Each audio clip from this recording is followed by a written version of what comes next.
नहमदुहु व नुसल्ली अला रसूलिल करीम। नेकी की बात मुफ्ती नासिर अली के साथ। नाज़रीन किराम, आज के सेगमेंट में हम बात करेंगे तकाबुल अदियान की। दुनिया के अंदर बहुत सारे मज़ाहिब मौजूद हैं जिनको आसमानी मज़हब कहा जाता है, लेकिन क्या उन मज़ाहिब के अंदर सिवाय इस्लाम के कोई मज़हब ऐसा है कि जो बिल्कुल उसी हालत पर मौजूद हो जिस हालत पर अल्लाह तबारक व तआला ने नाजिल फरमाया था? तो आज हम इस मौजू पर बहस करने वाले हैं। सबसे पहले हम इस्लाम की बात करेंगे कि आज मुसलमान ये कहते हैं कि सिर्फ मुसलमान ही जन्नत में जा सकता है, कोई और मजहब वाला जन्नत में नहीं जा सकता। उसकी वजह क्या है? नादरीन किराम, सबसे पहले समझिएगा कि कुरान करीम अल्लाह की किताब है। उसके अंदर जो कुछ अल्लाह ने फरमाया वो हक और सच फरमाया। अल्लाह तबारक व तआला ने वाज़े तौर पर कुरान मजीद में इन्न दीन इंदल्लाहिल इस्लाम ये आयत नाजिल फरमाई और फरमाया वमन यब्तगी गैरल इस्लामी दीनन फला युक़बल मिन, कि दीन अल्लाह के नज़दीक सिर्फ इस्लाम ही है और जो इस्लाम के सिवा किसी और दीन में निजात तलाश करेगा फला युक़बल मिन, तो उसकी तरफ से उस दीन को कबूल नहीं किया जाएगा। नाज़रीन किराम, कुरान ही ये कहता है कि अल्लाह को जो दीन पसंद है वो इस्लाम पसंद है। लेकिन अगर हकीकत हाल का जायज़ा लिया जाए और दलील की बात की जाए तो नाज़रीन किराम, हमारे पास ऐसे दलाइल हैं जिसके ज़रिए ये बात वाज़े हो जाती है कि सिर्फ इस्लाम ही वो दीन है जो कामयाबी और निजात दिला सकता है। सबसे पहली दलील नाज़रीन किराम, ये बात मैं आपके सामने अर्ज़ करता चलूँ कि अल्लाह तबारक व तआला ने मुसलमानों को जो किताब दी है उस किताब का नाम है कुरान करीम। अगर आप पूरी दुनिया के अंदर देख लें कि अगर कोई मजहब वाला ये साबित कर दे कि उसकी किताब उसी हालत में मौजूद है जिस हालत में नाजिल हुई थी, तो कोई भी इसको साबित नहीं कर सकता सिवाय मुसलमानों के। एक हमारे बहुत बड़े बुजुर्ग हैं, वो कहते हैं कि एक मर्तबा एक ऐसी जगह मेरा जाना हुआ कि जहाँ बहुत से मज़ाहिब के लोग मौजूद होते थे और वहाँ इस्लाम का कोई नुमाइंदा नहीं था। एक मर्तबा मुझे वहाँ इन्विटेशन मिला, मैं वहाँ पहुँचा तो मैंने कहा अगले दिन जो हम बहस करेंगे वो इस पर करेंगे कि हर शख्स अपनी आसमानी मज़हब की किताब की तिलावत करेगा।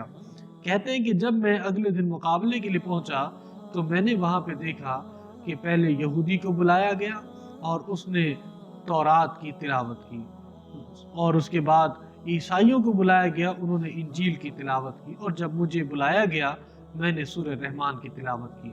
और यहूदी के सामने जब ये बात आई कि भाई ये बताओ कि हज़रत मूसा अलैहिस्सलाम पर जो तौरात नाजिल हुई थी वो किस ज़बान में थी, उसने कहा तो इब्रानी ज़बान में थी। और ईसाइयों से पूछा गया कि ये बताओ कि इंजील जिस ज़बान में नाजिल हुई थी वो क्या थी, का सुरियानी ज़बान में थी। का अब जो तुम पढ़ रहे हो वो क्या है, वो तो ट्रांसलेट है, इंग्लिश में तर्जुमा है।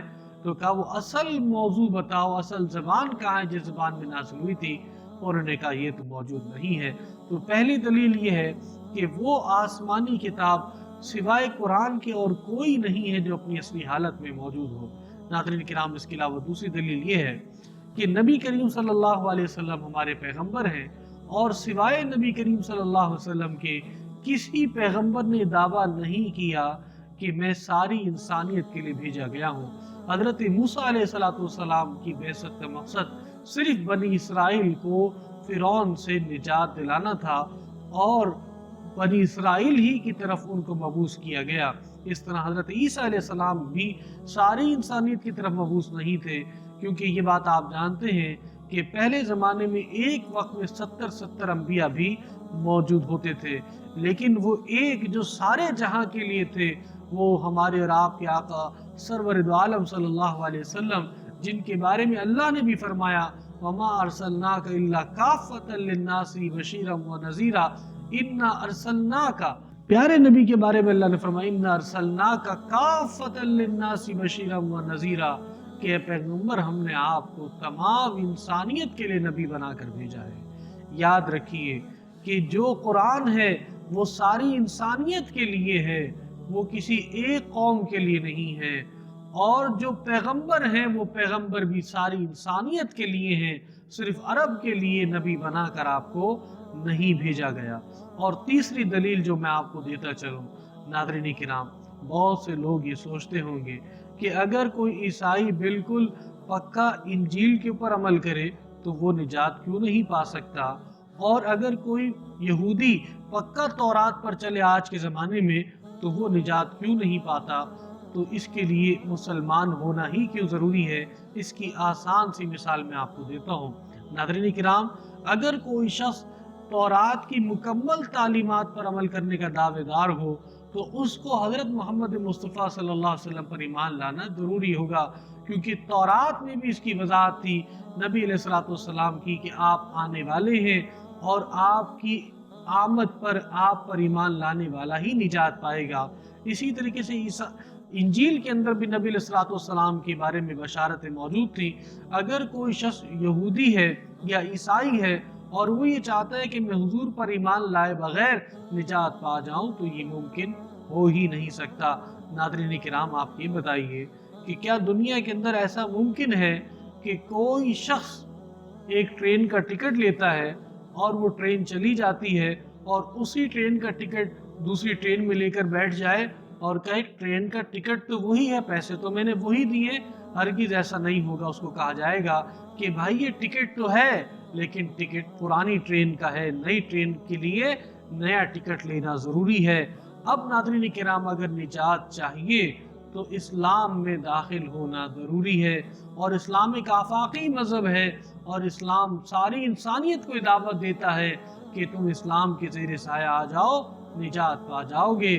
اللہ تعالی ہمیں اسلام کو صحیح معنوں میں سمجھنے کی توفیق عطا فرمائے۔